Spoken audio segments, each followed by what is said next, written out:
Assalamualaikum. Hai semua, kembali lagi di channel aku, Nia Nopralena. Kali ini aku mau masak masakan khas dari Palembang, yaitu pindang ikan patin. Nah, rasanya ini enak banget karena ada rasa asam, manis, gurih, pokoknya campur jadi satu. Jadi buat teman-teman yang penasaran dan pengen tahu cara bikinnya seperti apa, seperti biasa, tonton terus video ini sampai selesai ya.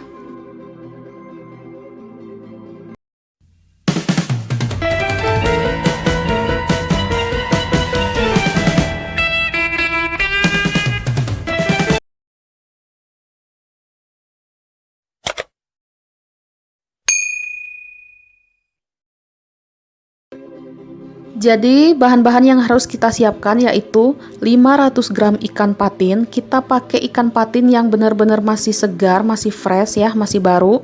Lalu ada 1 buah jeruk nipis. Ini kita ambil airnya aja, kita masukin semua airnya. Lalu nanti kita ratakan ya. Ini fungsi jeruk nipis supaya mengurangi bau amis pada ikan patin ini. Nah, ini kita aduk-aduk, kita ratain, jadi biar jeruk nipisnya benar-benar meresap ke dalam ikannya. Ini kita diamkan selama 15 menit. Nanti kalau udah kita diamkan selama 15 menit, kita cuci kembali sampai bersih ya.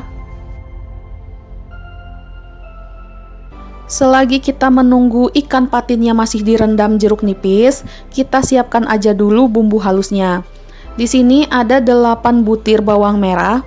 Ini saya pakai 8 butir. Lalu ada 1 siung bawang putih. Untuk bawang putih ini bisa nggak pakai, cuman kalau saya untuk khusus pindang patin saya pakai ya. Terus ada 1 ruas jahe, 1 ruas kunyit. Lalu ada 8 buah cabai merah keriting dan 8 buah cabai rawit.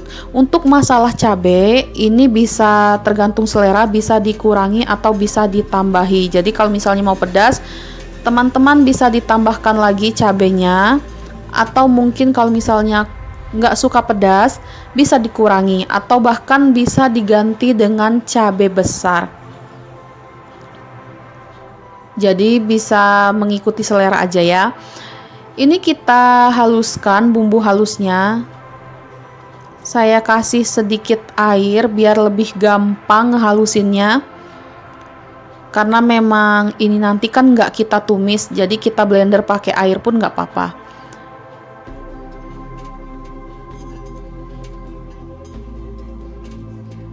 Ini kita blender, kita haluskan sampai benar-benar halus ya teman-teman. Kalau misalnya nggak di blender juga nggak apa-apa, tapi diulek. Yang penting bukan kasaran ya, karena memang ini bumbunya harus benar-benar bumbu halus.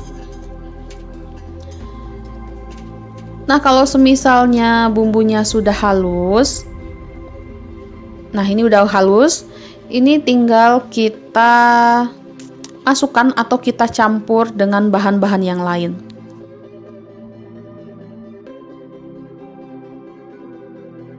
Kita siapkan wajan atau panci juga boleh. Terus kita masukin bumbu yang sudah kita haluskan tadi. Ini kita masukin semua bumbu halusnya.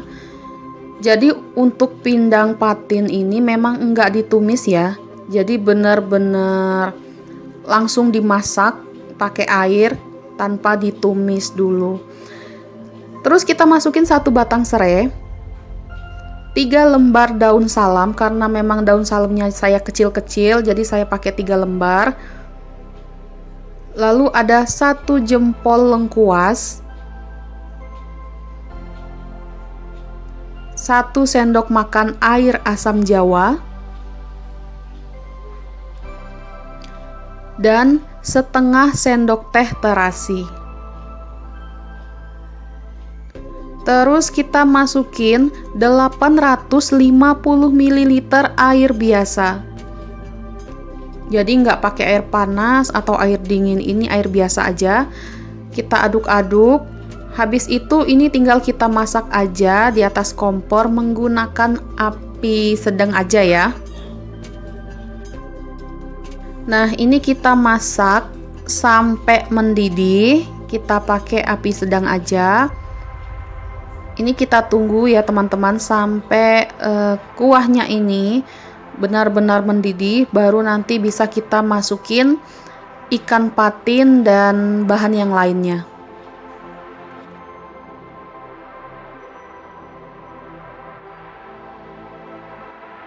Kalau udah mendidih kayak gini, ini tinggal kita masukin ikan patinnya.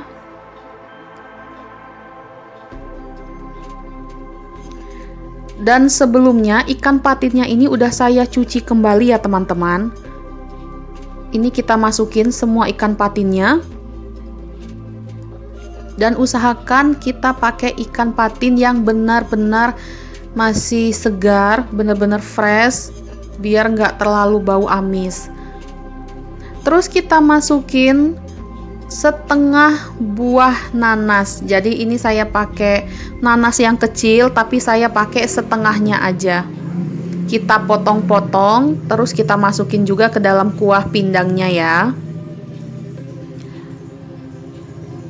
Kalau misalnya nggak mau pakai nanas, juga nggak apa-apa, cuman kayak kurang lengkap aja gitu ya, karena memang seger yang didapat itu juga termasuk dari segernya dari nanas ini. Terus kita masukin gula pasir secukupnya sama garam secukupnya. Untuk gula pasir dan garam itu tergantung selera lagi, jadi teman-teman nanti bisa dicicip aja. Kalau misalnya mau kurang asin atau misalnya mau sedikit manis, jadi itu tergantung selera lagi untuk gula dan gula pasirnya.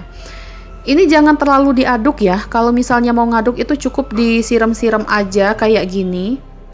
Jadi jangan terlalu diaduk, karena kalau misalnya terlalu diaduk itu nanti ikannya bakalan hancur. Dan kalau misalnya ikannya udah masuk, kita masaknya pakai api kecil aja biar bumbunya itu benar-benar meresap. Nah, ini kita masak sampai ikannya itu mateng ya, tapi jangan sampai terlalu mateng, karena kalau udah terlalu mateng itu menurut saya kurang enak. Ini kita siram-siram aja kayak gini ya, jangan diaduk, nanti takut ikannya tadi hancur ya. Dan kalau semisalnya ini udah mau diangkat, udah mateng kayak gitu, kita masukin 1 buah tomat. Ini saya pakai 1 buah tomat. Lebih enak lagi kalau misalnya pakai tomat cherry. Kalau orang Palembang nyebutnya cung kediro. Kalau di kampung saya cung kedire. Nah, lebih enak pakai tomat cherry ya, karena memang asemnya itu beda. Tapi kalau misalnya nggak ada, bisa pakai tomat biasa aja.